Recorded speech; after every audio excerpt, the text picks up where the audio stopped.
Chris, he had a technical problem and went out into Q2, done his out lap, just got into his first flying lap, and we had some engine issues, so it obviously bumped him out for the qualifying, so he's back on row 7 now. A long way to come from there, but if he gets a good start and has a good race, could get a decent qualifying for race 2.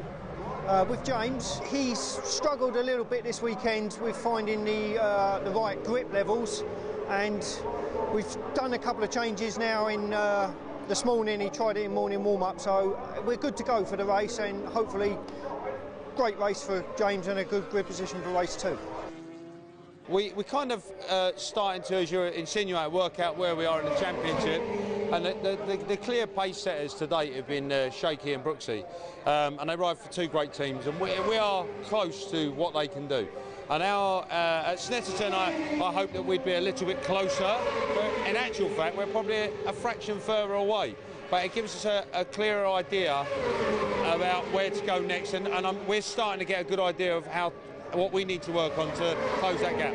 I would say that to truly race for wins, we are generally half a second shy of where we need to be in terms of race setup. And as I said before, we've got a good idea about how we can improve our package. Now we know it a little bit better.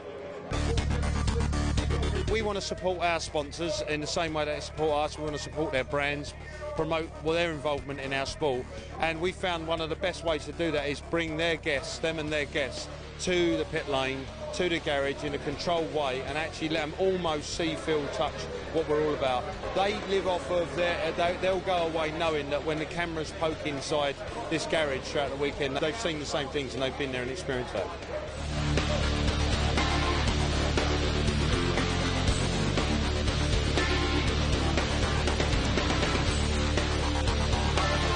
One of the few tracks where you can really, test the legs of the superbikes. There's not many where you actually get in top gear anymore. This track, you're over 170 mile an hour on both straights, and the GBmoto Kawasaki is fairly strong. So no, it's an exciting track to ride, one of my favourites, and the crowd over here in Norfolk, they really appreciate the fact we made the trip and come along, and it's one of the best crowds of the year.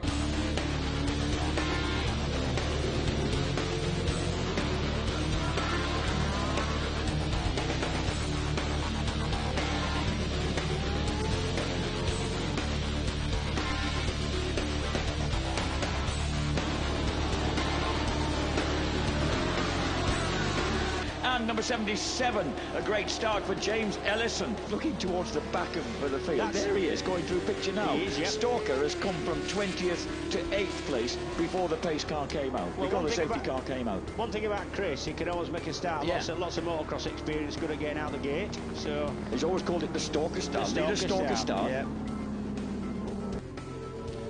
Patrick Muff now behind Chris Walker. Walker up to 7th place. Yeah. Shaky Byrne then comes dancing out of that final turn. He knows he's got the speed up the hill, so too has James Ellison. Ellison gets alongside the Milwaukee Yamaha on the rise up to Riches, tries to outbrake him almost round the outside. Has he made it? Oh, Brooks tries to cut back inside. Ellison through to 2nd.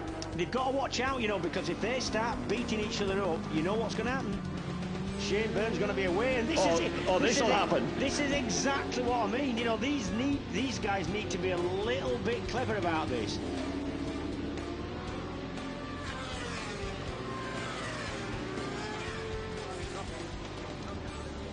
There we go. This is a move by Josh Brooks. He whistles his way through at the end of the straight. What a great contrast in styles as Chris Walker tries to tuck underneath, going round Corums, and he pulls it off. What a mental move that was, and drops into the final turn, loses the front as he drops through it. But with that vast motocross experience, he can tug it back in. Linfoot tries to come round him, now gets inside him. Which Kawasaki's the quicker this time? Dan, we know, is pretty fast into Riches, but so too is Christopher. As we watch Shaky Byrne drop down through. Here comes Ellison, thinking he can get through. No, not quite. It's going to be a victory then for number 67, Shaky Byrne. Rapid Solicitors Kawasaki behind. We've got a Josh Brooks takes second place. Third place for James Ellison. Look at this, Linfoot just behind Chris Walker. Patrick Muff's in there, so too John Hopkins up the hill. Linfoot pulls out, but Walker hangs on to that 6th place. Fantastic for our boys starting 6th and 21st on the grid. A podium and 6th place for Chris is fantastic. Does his both of their championship chances a whole heap of good. We'll take the feedback now from race 1 and try and improve the end of the race for us in race 2. You see that James was really close to the front running pair towards the end until the last 4 or 5 laps, and it's that part of the race that we really need to improve on. The temperature dropped, so we had to go with a harder rear tyre, and after just trying it warm up, I wasn't really convinced, but Matt, my crew chief, said, look, you know, temperature's about perfect for it, so we'll run with that, and you know, it worked. I think if we'd have ran the softer option then we wouldn't have had as good a position as we did in the race, so obviously full credit to the lads in the team for making that decision, because I didn't want to do it. So yeah, good to come away with another 3rd place, but Shaky and Josh are just stretching that lead away, so we really need to have something to answer them with for the next one.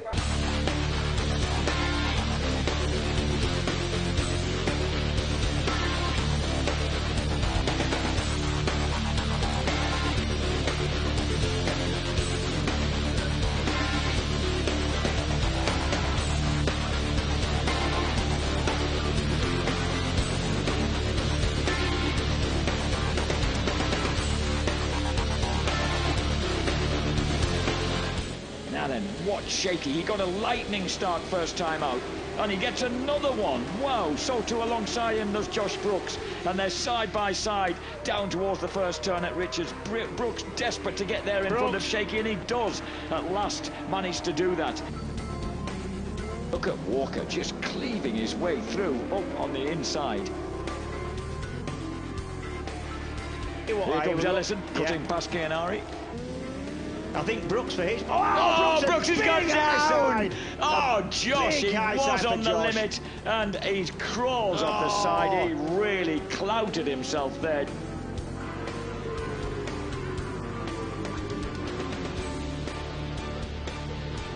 Oh, he's trying it again here as they dive. Beautiful shot of him. He's gone wide though at Agostini's, and through goes Tommy. Oh, Walker's in trouble. The other Lloyds British GBmoto Kawasaki rolls off with a haze of smoke coming out of it and a disconsolate shake of the head. Is he going to do it? Yes, he is, but he runs a little bit deep now. Yamaha versus Kawasaki up the hill. Absolutely elbow to elbow.